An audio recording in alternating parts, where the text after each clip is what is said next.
பார்த்து நாம தேர்ந்தெடுத்திருக்கோம். அப்படி தேர்ந்தெடுத்திருந்தோம் அப்படின்னா இதுவரைக்கும் நம்மளுடைய எல்லா பிரச்சனைகளும் பேசப்பட்டிருக்கணும். அறிவு சிறந்தவர்களே, எந்த கட்சி, எந்த தேர்தல், என்ன மாதிரியான ஆட்கள் என்று பார்க்காமல் நாம நம்மளோட இஷ்டத்துக்கு மனசு விரும்பினவங்களுக்கெல்லாம் ஓட்டு போட்டு ஜெயிக்க வச்சிட்டோம். அதையும் பாருங்க, பாபநாசம் தொகுதி விவசாயம் நிறைந்த பகுதி, விவசாயிகள் நிறைந்த பகுதி, விவசாயத்தை பிரதானமாக கொண்டிருக்கக்கூடிய பகுதி. கர்நாடகத்தில் நமக்கு தண்ணி தர மாட்டேன்னு சொல்ற ஆள் யாரு? நமக்கு தெரியணும்ல, யார் தண்ணி தர மாட்டேன்னு சொல்றாங்க? எல்லாரும் சொல்றாங்க கர்நாடக அரசு தண்ணி தர மாட்டேது. கர்நாடகத்தில் யார் தண்ணி தர மாட்டா? காங்கிரஸ் கட்சி தான் கர்நாடகத்தில் ஆட்சி செய்து கொண்டு தமிழ்நாட்டுக்கு தர வேண்டிய 422 டிஎம்சி தண்ணியே கொடுக்கல. என்ன காரணம் அப்படின்னு கேட்டா, பல ஆண்டு கால போராட்டம் நடந்த போதும் கூட அந்த காங்கிரஸ் கட்சி நமக்கு தண்ணி தர மாட்டேன்னு சொல்லி தவிச்ச வாய்க்கு தண்ணி தர மாட்டேன்னு விளைந்த நெற்கதிர்கள் எல்லாம் பாதியிலே நின்று போகக்கூடிய அளவிற்கான ஒரு பாவத்தை செய்த அதே காங்கிரஸ் கட்சி நம்மகிட்டே வந்து போட்டியிடும் அதிகாரத்தை கேட்டு. அதுக்கு வாக்கு செலுத்த ஒரு கூட்டம் நம்ம தயாரா இருக்கிறோம் என்றால், இந்த ஆட்சியாளர்கள் நம்ம எப்படி பார்க்கறாங்க? நம்மளை முட்டாளா பார்க்கறாங்க, அரசியல் அறிவற்றவர்களா பார்க்கறாங்க. உண்மையிலேயே அவங்க அந்த மாதிரியான ஒரு வேலை செஞ்சா, நீங்க ஒரு சொட்டு தண்ணி தர மாட்டேன்னு காங்கிரஸ் எம்பி பாராளுமன்றத்தில் பேசுறாரு. தமிழ்நாட்டுக்கு நான் ஒரு சொட்டு தண்ணி கூட தர மாட்டேங்கன்னு. ஆனா அந்த காங்கிரஸ் கட்சிக்கு ஐயா ஸ்டாலின் அவர்கள் தமிழ்நாட்டில் 10 சீட்டை கொடுத்து வச்சிருக்காரு. 10 சீட்டை சரி வேற எங்கேயாவது கொடுத்துட்டு போக பரவாயில்ல. ஆனா காவிரியினுடைய கடைமடை பகுதி நமக்கு தான் தண்ணி இல்லாம இருக்கு. நமக்கு வர வேண்டிய தண்ணிக்காக தான் போராடி கொண்டிருக்கோம். அந்த இடத்திலேயே காங்கிரஸ் கட்சியை கொண்டாந்து நிக்க வைக்கிறாங்கன்னா, இது எப்படிப்பட்ட ஒரு சூழல்னு நீங்க பாத்துக்கணும். எப்படிப்பட்ட துரோகம் அப்படின்னு நீங்க பாத்துக்கணும். அப்ப நமக்கான புரிதலை அவங்க கணக்கிட்டு வச்சிருக்காங்க. இந்த மக்கள் யாரை நிறுத்தினாலும் கட்சின்னா ஓட்டு போட்டுரும், சின்னம்னா ஓட்டு போட்டுரும், காசு கொடுத்தா ஓட்டு போட்டுரும். ஒரு கொலையாளிக்கு கூட காசு கொடுத்தால் வாக்கு செலுத்திடுவாங்க, ஒரு கொள்ளைக்காரருக்கு கூட காசு கொடுத்தால் வாக்கு செலுத்திடுவாங்க. ஏன்னா நாம ஓட்டு போட்டு ஜெயிக்க வச்சவங்க என்ன ஆளு பாக்குறாங்க? மணல் குவாரி நடத்துறாங்க, மலையை உடைக்கிற கிரஷர் குவாரி நடத்துறாங்க, தார் ஃபேக்டரி வச்சிருக்காங்க, டைல்ஸ் கம்பெனி வச்சிருக்காங்க, ஹாஸ்பிட்டல் வச்சிருக்காங்க, கல்லூரிகள் வச்சிருக்காங்க. இதானே வச்சிருக்காங்க. மக்களுக்கான சேவை செய்யக்கூடிய ஒரு சட்டமன்ற உறுப்பினர் நான் தேர்ந்தெடுத்தேன், ஒரு பாராளுமன்ற உறுப்பினர் தேர்ந்தெடுத்தேன். எனக்காக பாராளுமன்றத்தில் போய் இந்த பிரச்சனையை பேசுவார் இல்லையே.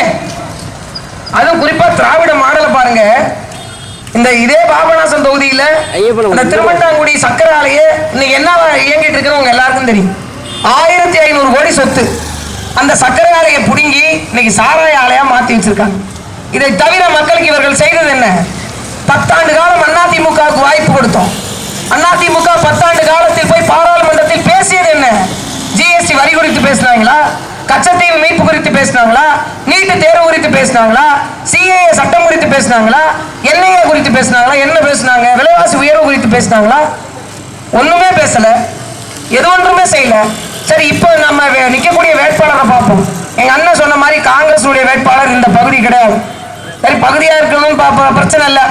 இந்த மக்களுடைய பிரச்சனை தெரியுமா, வழி தெரியுமா? அதுவும் தெரியாது. அந்த கட்சிக்காரங்களுக்கே அந்த அம்மாவை யாருன்னு பாதி பேருக்கு தெரியல. இன்னொரு பக்கம் அதிமுக மரியாதைக்குரிய அண்ணன் பாபு அவர்கள், அவங்க அப்பா அரசியல் ஞானம் கொண்டவர், அதுல நமக்கு மாற்று கருத்து இல்லை. ஆனா இவர் ஒரு தொழிலதிபர், ஒரு அரசியல்வாதி வீட்டு வாரிசு என்பதனாலே வாக்கு செலுத்த நம்ம தயாராகிட்டோம்னா இது எப்படிப்பட்ட ஒரு சூழல்? இன்னொரு பக்கம் பாரதிய ஜனதா கட்சி 10 ஆண்டுகளாக ஆட்சி அதிகாரத்தில் இருந்து மக்களுக்கு தேவையான அனைத்து தொல்லைகளையும் கொடுத்து வாழ முடியாத சூழ்நிலைக்கு தள்ளி தொழிலாளர்களை, சிறு குறு வியாபாரிகளை, வர்த்தகர்களை முற்றுமுழுதாக ஒடுக்கி வச்சிருச்சு. ஜிஎஸ்டி மூலமா, இந்த பண மாற்றம் மூலமா எப்படிப்பட்ட ஒரு கொடூர சூழ்நிலைக்கு ஆளாயிருக்கும்னா, மயிலாடுதுறை பாராளுமன்ற தொகுதியில் மட்டும் நிலம் வளம் சார்ந்த தொழிற்சாலை 8 தொழிற்சாலை மூடப்பட்டு 25,000 20,000 இளைஞர்களுக்கான வேலை வாய்ப்பு பிடுங்கப்பட்டு 2 லட்சம் விவசாய குடும்பங்களுடைய வாழ்வாதாரம் பறிக்கப்பட்டு. இதெல்லாம் யாரு பேச போறா? உங்களுக்காக பாராளுமன்றத்தில் பேசுவதற்காக காசு கொடுத்து வெற்றி பெற்று போறாங்க. ஒரு ஓட்டுக்கு 500 ரூபா 1000 ரூபா. இதுதான் 5 ஆண்டு காலம் உங்களுடைய வாழ்க்கையா? ஒரு பன்னிக்குட்டி 5000 ரூபாய் விற்குதுங்க, ஒரு எருமை மாடு 60,000 ரூபாய் விற்குது. ஆனா 5 ஆண்டு காலம் நம்மளோட தலையினுடைய விலை என்ன? நமக்கு சாலை இல்லை. இப்ப வரைக்கும் 75 ஆண்டு கால அரசியல் நடந்து போக சாலை இல்லை, படித்தவருக்கு வேலை இல்லை, நல்ல கல்வி இல்லை, தூய குடிநீர் இல்லை, நல்ல மருத்துவம் இல்லை, நீர்நிலைகள் முறையா பராமரிக்கப்படல. இப்படி போன்ற ஆட்சிக்கு மத்தியில குறைஞ்சபட்ச நம்மளுக்கான உரிமை பத்தி பேசுவதற்கு கூட நாதி இல்லை. இதெல்லாம் உணர்ந்து பார்க்காம கட்சிக்கும், சின்னத்துக்கும், காசுக்கும், சாதிக்கும், மதத்துக்கும், இலவச திட்டங்களுக்கும் வாக்கு செலுத்தினது போதும். ஒரு முறையாவது ஒரு சாமானிய குடும்பத்து பிள்ளைகளுக்கான ஒரு வரலாற்றை கிடைத்திருக்கிற ஒரு பெரிய வாய்ப்பு. இந்த மண்ணின் மகளாக 15 ஆண்டு காலம் போராட்ட களத்தில் நின்றுருக்கிறேன். 1-2 போராட்டம்லாம் கிடையாது.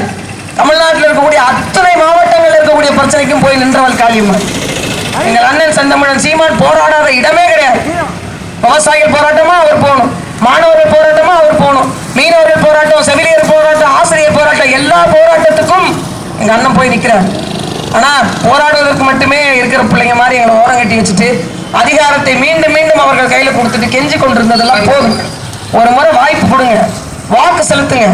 எளிய மக்களுக்கான அதிகாரமும் சட்டமன்றத்திலும் நாடாளுமன்றத்திலும் பேசப்படட்டும். எங்களுக்கான சட்டத்திட்டத்தை நாங்களே வகித்துக் கொள்வதற்கான ஒரு பெரிய ஆற்றலை வழங்குங்க. உங்கள் வீட்டு பிள்ளை நான் மைக்கு சின்னத்துல போட்டிடுறேன், விவசாயி சின்னம் கொடுத்துருந்தாங்க. விவசாயி அப்படின்னு பேசினாலே ஐயா மோடி பிடிக்காது, போறனாலே சுட்டுக் கொள்றாரு, பிடிக்காது, பிடிங்கிட்டாரு.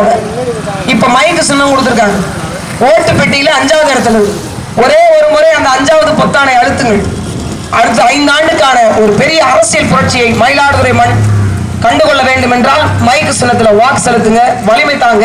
எளிய மக்களுக்கான அதிகாரம் வெல்லட்டும். உங்களின் குரலாக, உங்களுடைய பிரச்சனைகளை தீர்க்கின்ற குரலாக உங்கள் வீட்டு பிள்ளை காளியம்மாளின் குரல் பாராளுமன்றத்தில் ஒலிக்க வேண்டும் என்றால் மைக்கு சின்னத்துல வாக்கு செலுத்துங்க, வலிமை தாங்க. நன்றி, வணக்கம். நாம் தமிழர்.